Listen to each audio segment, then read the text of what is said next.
हमारी पार्टी ने ये फैसला लिया कि शुरू से फाउंडेशन स्टोन नई पार्लियामेंट बिल्डिंग का प्रधानमंत्री डाला, फिर उसके बाद नेशनल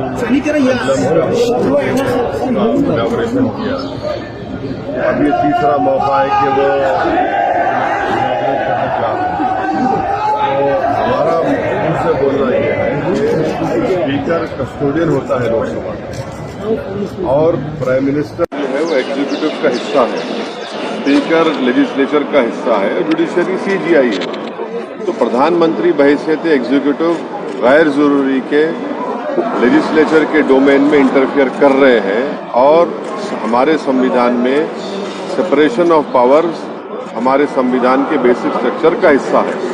तो हमारा बोलना यह है कि प्रधानमंत्री इसका इनॉग्रेशन स्पीकर साहब ओम बिरला के जरिए कराए और उनको करने दे, और ऐसा करते हैं तो मैं पार्टी से शिरकत करेगी। जहां तक नई लोकसभा का सवाल है, यस, जब 2019 में चुनाव के बाद जब पहली ऑल पार्टी मीटिंग पार्लियामेंट के लाइब्रेरी में हुई थी, उस वक्त मैं एक वाहिद एमपी था जिसने इस बात को उठाया था कि हमको नई लोकसभा की जरूरत है, क्योंकि जो पुरानी लोकसभा में जब वोट ऑफ कॉन्फिडेंस होता है या कोई बिल को पास किया जाता है तो बहुत मुश्किल होता है उसमें, और उसका जो पुरानी बिल्डिंग है बड़ी खूबसूरत जरूर है, उसका फायर क्लियरेंस भी नहीं है, मगर ये जो इनॉग्रेशन हो रहा है तो स्पीकर को करना चाहिए क्योंकि वो कस्टोडियन है हाउस के।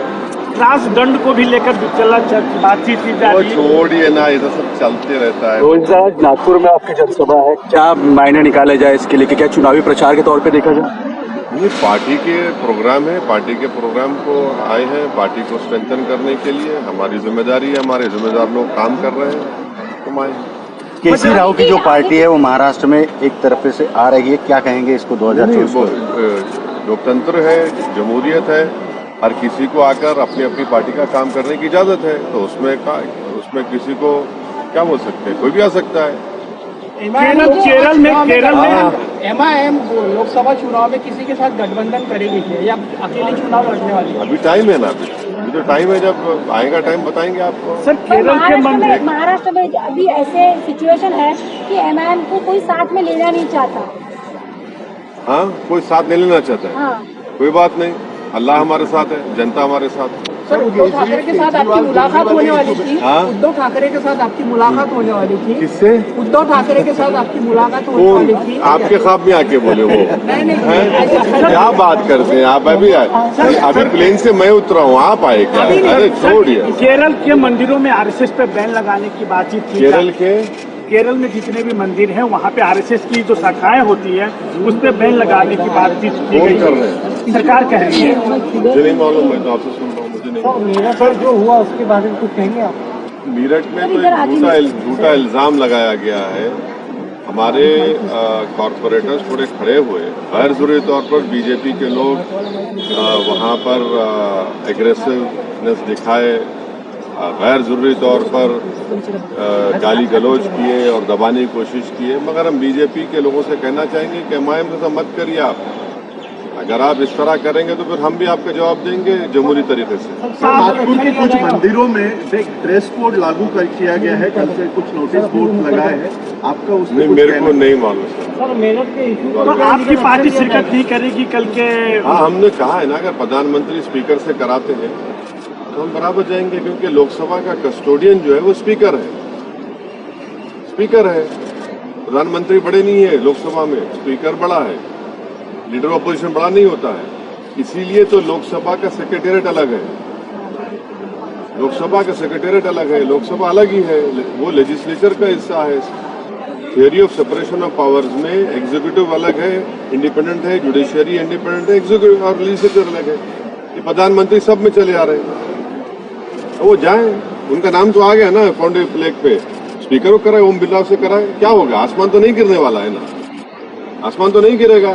दिल बड़ा करे प्रधानमंत्री थोड़ा। उन्होंने तो सजदा किया था पार्लियामेंट को जब पहली मर्तबा गए थे, संविधान किताब उठाकर चूमा था उसको, तो सजदा और अब चूम लिए, तो ओम बिरला से कहिए कि करो इनॉग्रेशन। बाइकआउट गैंग सर बोल रहे हैं आप लोगों को? हाँ? बाइकआउट गैंग बोला जा रहा है भाजपा की तरफ से। शाम में 6 बजे और रात में 9 बजे ये सो कॉल्ड नेशनलिस्ट बैठते हैं टीवी के ऊपर, ये 6 PM 9 PM नेशनलिस्ट है, ये मैं शुरू से कह रहा हूँ लोगों को, उनका काम है। सर केजरीवाल जी ने आपके पार्टी को अप्रोच किया है सर दिल्ली? नहीं, हमारा तो राज्यसभा में तो है ही नहीं है। और अरविंद केजरीवाल को उनकी पार्टी को जवाब देना चाहिए कि जब 370 हटाया गया था, जिसको मैंने पार्लियामेंट में खड़े होकर उसका अपोज किया था और उस पर कॉन्स्टिट्यूशनल ब्रीच कहा था, वो क्यों सपोर्ट किए 370 हटाने का? आज रो रहे हैं। जब उनको ख्याल नहीं आया था कि किस तरह से एक स्टेट को यूनियन टेरिटरी बना दिया गया था। तो ये इनकी हमेशा से अरविंद केजरीवाल जो है सॉफ्ट हिंदुत्व नहीं बल्कि रियल हिंदुत्व को फॉलो करता है और बीजेपी से बड़ा अपने आप को हिंदुत्व का लीडर बनाने का। अब देखिए क्या हो रहा है, अब लड़ते रहिए। अब तो ऑर्डिनेंस जो सरकार ने इशू किया है वो अनएथिकल है, मगर लीगली उनको राइट है ऑर्डिनेंस इशू करने का। अब सुप्रीम कोर्ट में जाएंगे, वहां पर सरकार बोलेगी कि हम पार्लियामेंट बिल ला रहे हैं। अब लड़ते रहिए, अब आप 24 आ जाएगा। तो ये तो इनको सोचना चाहिए था कि उन्हें 370 का क्यों साथ दिया सरकार का। लव जिहाद कानून की जरूरत आपको लगती है क्या? है लव जिहाद जैसे कायदे करना चाहिए ऐसे आपको लगता है तो जरूरत है उसकी? देखिए, भारत के संविधान में जो 18 साल और 21 साल का जो हो जाता है तो उनको शादी करने का राइट है। तो ये जैसा एक कहावत है कि जब मियाँ बीवी राजी तो क्या करेगा खाजी। ये कौन होते हैं लव जिहाद के कानून पे बनाने वाले? कैसे बनाएंगे आप, कैसे प्रूफ करेंगे? आप होते कौन है? आप लव जिहाद के नाम पर जो महाराष्ट्र में आंदोलन चला वो पूरा RSS और बीजेपी बैक था, उससे नफरत पैदा करने की कोशिश की गई और इसीलिए सुप्रीम कोर्ट में वो गया मामला। सुप्रीम कोर्ट ने कहा कि जिन जिन नेताओं ने उस सभा में उन सभाओं में बकवास भाषण किया, हेट स्पीच, केस बुक किया, FIR होना चाहिए, अरेस्ट होना चाहिए वो लोग। अब लग क्या लव जिहाद की बात कर रहे हैं? नौकरी की बात क्यों नहीं करते? आप रोजगार की बात करिए, आप किसान मर रहा है उसकी बात करिए, अब उस पर बात नहीं करेंगे। और पूरा ये बीजेपी बैक प्रोग्राम था महाराष्ट्र में, जितने सभाएं हुई है पूरा गवर्नमेंट बैक था, RSS बैक था प्रोग्राम, और उसमें एक ही मकसद था कि एक समुदाय मुस्लिम समुदाय के खिलाफ नफरत को भड़काया जाए। तो क्या RSS नफरत फैला रहा है? क्या फूल बरसा रहे हैं? फूल बरसा रहे हैं। उनका जो ओथ होता है वो ओथ क्या है बताइए? आप पढ़े होंगे ना, आप तो नागपुर के हैं, हमसे ज़्यादा पढ़े होंगे।